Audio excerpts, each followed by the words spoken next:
목이 곧고 마음과 귀에 할례를 받지 못한 사람들아, 너희도 너희 조상과 같이 항상 성령을 거스르는도다.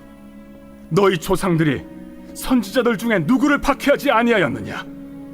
의인이 오시리라 예고한 자들을 그들이 죽였고, 이제 너희는 그 의인을 잡아준 자여 살인한 자가 되나니, 너희는 천사가 전한 율법을 받고도 지키지 아니하였도다.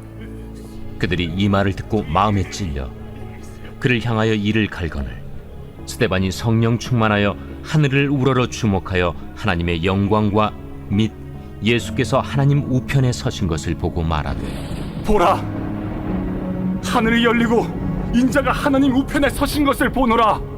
그들이 큰 소리를 지르며 귀를 막고 일제히 그에게 달려들어 성 밖으로 내치고 돌로 칠세.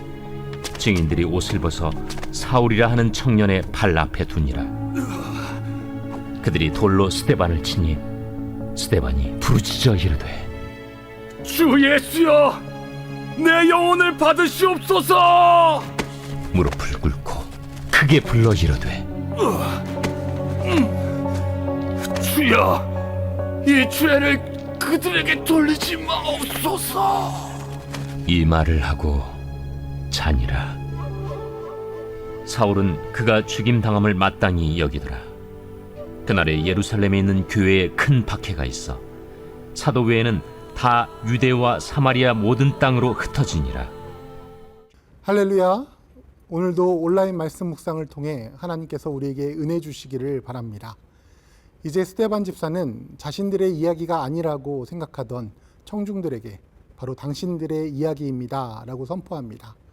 오늘 본문 51절 말씀입니다.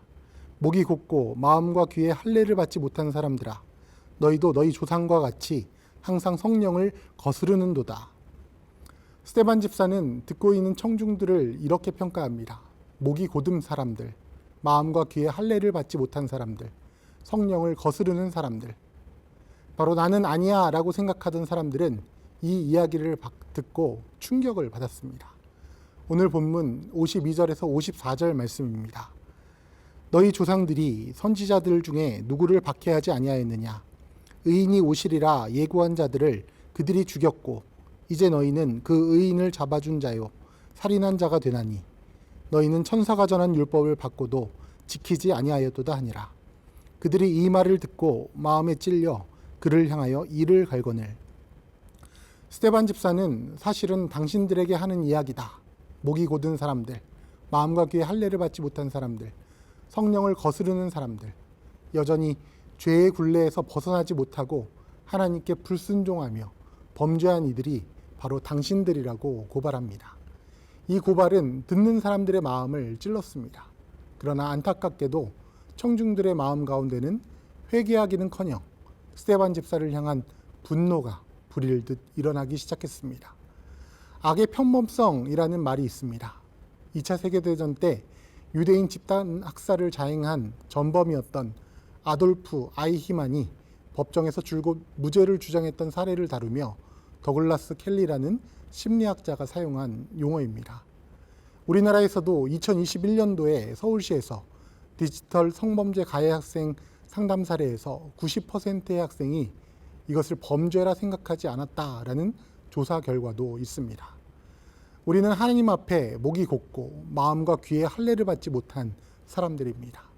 그래서 성령으로 충만하여 자유하여야 할 하나님의 사람들이지만 오히려 성령을 거슬러 죄 앞에 자유하려는 본능을 가진 것 같습니다. 본문에 등장하는 청중들은 하나님께서 세상을 이처럼 사랑하셔서 독생자를 보내셨는데 그를 채찍질하고 십자가에 못 박았다는 사실을 하나님 앞에서 부인하는 것입니다. 또한 어떤 사람들은 때로는 스스로 방관자가 되기를 선택하기도 합니다. 편면적 방조라는 법률 용어가 있습니다. 범죄자가 저지르는 범죄를 목격한 사람이 이를 방관했으나 범죄자는 자신의 범죄가 방관되었다는 것을 인식하지 못하는 경우를 일컫는 말인데, 이 경우 형법상 방관한 자를 처벌합니다. 때로 우리는 행동의 결과로서만 생각하기 때문에 하나님 앞에 저지른 범죄의 방관자가 되기를 선택할지도 모르겠습니다. 이처럼 스스로 죄를 인지하는 것은 매우 어렵습니다. 그러나 하나님께서는 죄를 깨닫게 하시고 죄와 사망의 법에서 우리를 해방하시는 분이십니다. 그래서 우리는 두 가지 의미에서 하나님의 말씀을 듣는 태도에 대해 신중히 생각해야 합니다.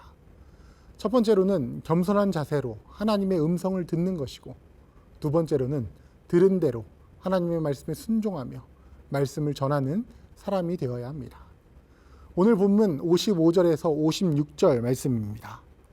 스데반이 성령 충만하여 하늘을 우러러 주목하여 하나님의 영광과 및 예수께서 하나님 우편에 서신 것을 보고 말하되 보라 하늘이 열리고 인자가 하나님 우편에 서신 것을 보노라 한대. 스데반 집사는 자신이 본대로 증언하고 있습니다. 고발당한 청중들의 분노를 눈으로 보고 있었을 것입니다. 두려운 마음도 있었을 것입니다.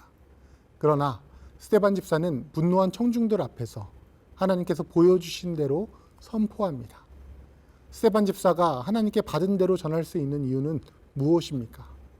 스데반 집사 자신의 의로 이것을 선포하는 것이 아니라 하나님께 영광 돌리기 위하여 이 일을 행하기 때문입니다. 때로는 신앙생활 가운데서도 자신을 정의롭다고 생각할 때가 있습니다. 그러나 이 세상 가운데 의로우신 분은 하나님밖에 없습니다. 우리는 우리가 정의로워서 이야기하는 것이 아니라 의로우신 하나님이 우리에게 보여주시고 들려주시는 것을 담대히 전해야 하는 것입니다. 하나님만이 의로우시다는 것을 깨달아 알고 겸손히 행할 때 보여주신 것을 본 대로, 들은 것을 들은 대로 전할 수 있습니다. 오늘 본문 57절에서 58절 말씀입니다.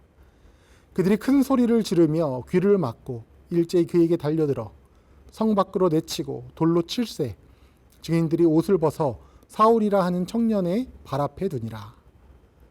무서운 결말입니다. 그러나 믿음의 선조들은 믿음의 역사 가운데 수도 없이 이러한 결과를 마주하여 왔습니다. 의로우신 하나님을 믿지 않고 자신의 의로 살고 있는 사람들은 자신의 의가 무너지려 할 때 무슨 수를 써서라도 그것을 지키려 합니다. 때로는 사람의 의가 승리한 것 같이 보여져 낙심할 때도 있습니다. 그러나 언제나 선하신 하나님께서는 무서운 결말 앞에서도 하나님 나라의 백성을 위해 선하신 뜻을 이루시는 분이십니다. 오늘 본문 59절에서 60절 말씀입니다. 그들이 돌로 스데반을 치니 스데반이 부르짖어 이르되 주 예수여 내 영혼을 받으시옵소서 하고 무릎을 꿇고 크게 불러 이르되 주여 이 죄를 그들에게 돌리지 마옵소서, 이 말을 하고 자니라. 우리는 어려운 상황 가운데서도 담대히 믿음을 지키며 예수 그리스도의 복음을 선포해야 합니다. 그것이 하나님께서 우리에게 말씀과 성령으로 충만하게 하시는 이유입니다. 스데반 집사는 억울한 죽음을 맞이하는 순간에도 예수님의 모습을 우리에게 상기시킵니다. 주 예수여 내 영혼을 받으시옵소서, 주여 이 죄를 그들에게 돌리지 마시옵소서. 이 부르짖음은 십자가 위에서 말씀하셨던 예수님의 처음과 마지막 말씀을 떠올리게 합니다. 스데반 집사는 마지막까지도 좋은 소식을 바로 전하는 일을 잘 감당했습니다. 스데반의 부르짖음은 자신을 위한 것이 아니요 하나님께 영광 돌리기 위하여 자신에게 돌을 던지고 자신의 옷 앞에 선 사람들을 위한 것이었습니다. 오늘 본문 8장 1절 말씀입니다. 사울은 그가 죽임당함을 마땅히 여기더라. 우리는 스데반 집사의 순교의 열매가 무엇인지 잘 알고 있습니다. 그러므로 복음을 전할 수 있습니다. 예수님은 우리에게 이렇게 말씀하십니다. 요한복음 12장 24절로 26절 말씀입니다. 내가 진실로 진실로 너희에게 이르노니 한 알이 미리 땅에 떨어져 죽지 아니하면 한 알 그대로 있고 죽으면 많은 열매를 맺느니라. 자기의 생명을 사랑하는 자는 잃어버릴 것이요 이 세상에서 자기의 생명을 미워하는 자는 영생하도록 보존하리라. 사람이 나를 섬기려면 나를 따르라. 나 있는 곳에 나를 섬기는 자도 거기 있으리니 사람이 나를 섬기면 내 아버지께서 그를 귀히 여기시리라. 아멘. 오늘의 1일 1선입니다. 마음이 맞지 않았던 사람들이 있다면 그들을 배려하고 양보하여 봅시다. 관계 회복의 기회가 될 수 있을 것입니다. 기도하시겠습니다. 사랑과 은혜의 하나님 아버지, 우리에게 주신 기쁜 소식을 세상 가운데 담대히 선포하는 주의 자녀 되게 하여 주시옵소서. 하나님께 영광 돌리는 일에 더욱 담대하게 하여 주시옵소서. 예수 그리스도의 이름으로 기도드립니다. 아멘.